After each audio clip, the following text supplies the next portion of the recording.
Namaste everyone, and I would like to share something with you.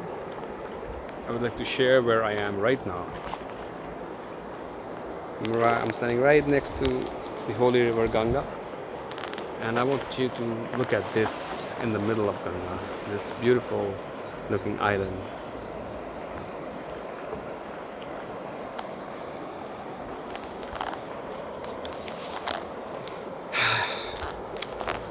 So I wanted to share something with you which I just discovered here, or which was probably shown to me by Ganga, which is something which you will listen to and probably say that yes, I am aware of it.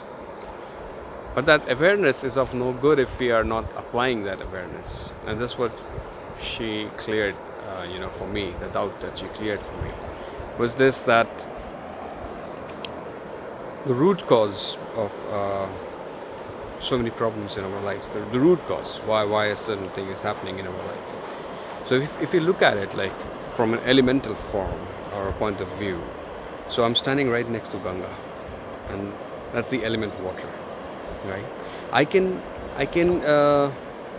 convert the way she looks to certain extent, or I can convert her state to certain extent, but I cannot completely, or I should not completely change its elemental existence, because the moment we try to do that, the originality of this element is lost.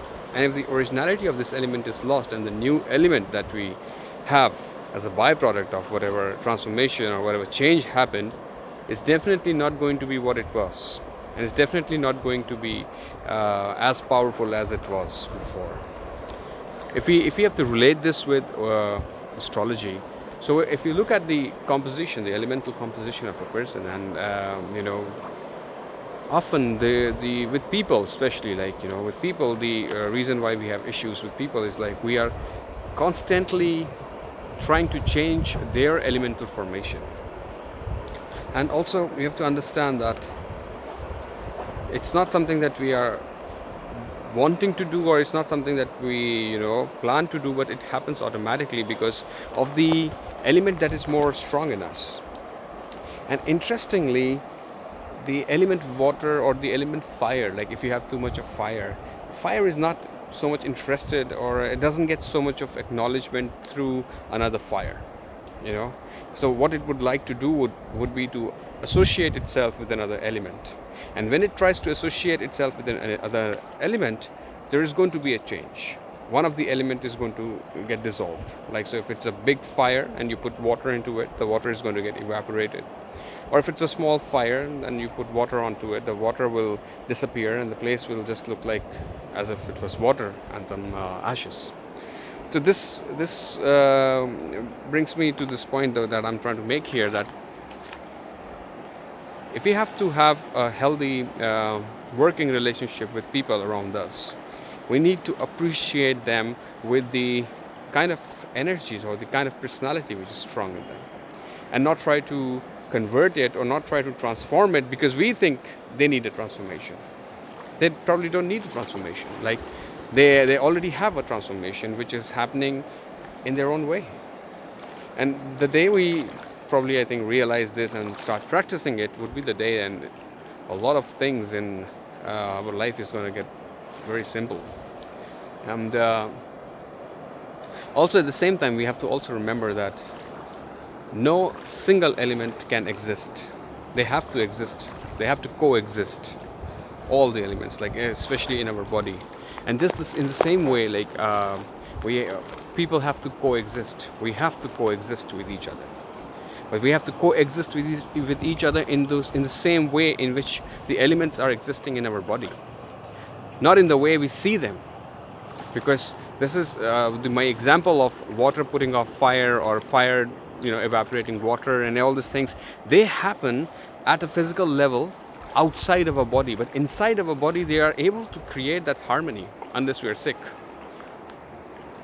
And that's the reason why we are able to come together of a combination of all these elements as a human body.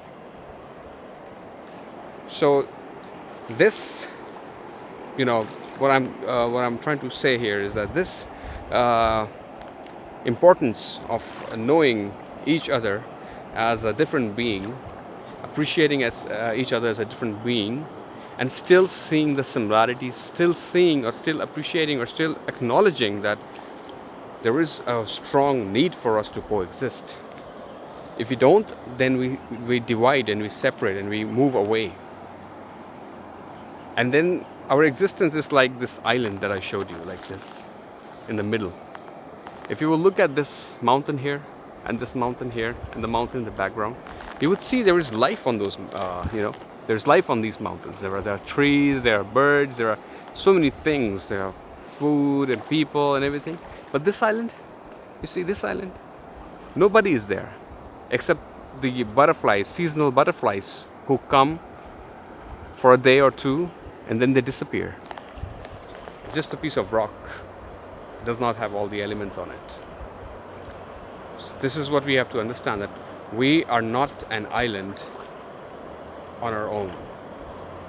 We have the potential to create a safe space, a sort of an island for a lot of people. And we can do that when we begin to appreciate all the elements in us. If this island starts appreciating more elements, like element earth, it's only rock, the solid rock. It's not able to hold life on it. It's beautiful, no doubt about that. It seems amazing, but it's at the same time so lonely and without a purpose. It's just like a block, or like a road block in the middle of Ganga. So with this, what I'm this is a very sort of candid video, so it's not like most of my videos are not very well planned. I just put it whatever I have, but this one is absolutely, I don't know what I'm I have a mix of thoughts actually. I don't know what exactly one thought that I have in my mind, or what exactly I want to communicate with you all. Yeah, so thank you for watching this video. Have a good day. Bye.